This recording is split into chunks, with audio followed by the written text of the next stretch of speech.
Kerala model స్కూల్లో science day వేడుకలు నిర్వహించారు. రాజన్న సిరిసిల్ల జిల్లా రుద్రంగి కేరళ హై స్కూల్లో జాతీయ సైన్స్ దినోత్సవం సందర్భంగా సైన్స్ ఎగ్జిబిషన్ ఏర్పాటు చేశారు. ఈ సైన్స్ ఎగ్జిబిషన్ లో చిన్నారులు పలు పరికరాలని సైన్స్ పరిజ్ఞానం ద్వారా రూపొందించి ప్రదర్శించారు. ఈ సందర్భంగా స్కూల్ చైర్మన్ బాబు నంబర్ మాట్లాడుతూ ప్రతి సంవత్సరం కేరళ స్కూల్లో సైన్స్ ఎగ్జిబిషన్ ఏర్పాటు చేయడం వల్ల విద్యార్థుల్లో ఉన్న వైజ్ఞానిక సాంకేతిక పరిజ్ఞానాన్ని పెంపొందించవచ్చునని అన్నారు. సివి రామన్ గా పేరుగాంచిన ప్రముఖ భౌతిక శాస్త్రవేత్త చంద్రశేఖర్ వెంకటరామన్ ఆయన 1928 ఫిబ్రవరి 28న రామన్ ఎఫెక్ట్ ను కనుగొనడంలో ఆ రోజున జాతీయ సైన్స్ దినోత్సవంగా జరుపుకుంటామని తెలిపారు. భౌతిక శాస్త్రంలో రామన్ చేసిన అపారమైన సేవలను గుర్తింపుగా ఆయన గౌరవార్థం ఆ తేదీని జాతీయ సైన్స్ దినంగా ప్రభుత్వం ప్రకటించిందని అన్నారు. ప్రతి ఒక్కరూ సివి రామన్ గారిని ఆదర్శంగా తీసుకుని భవిష్యత్తులో ముందుకు సాగాలని కోరారు. ఈ కార్యక్రమంలో స్కూల్ కరెస్పాండెంట్ లతిక, ఉపాధ్యాయులు పాల్గొన్నారు.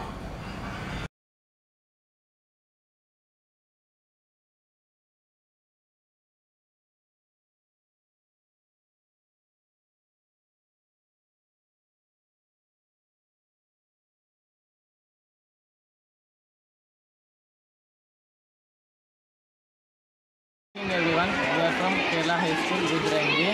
Today, 28th February, celebrated as National Science Day. On behalf of this birth anniversary of C.V. Raman, he introduced Raman effect and got Nobel Prize in 1930.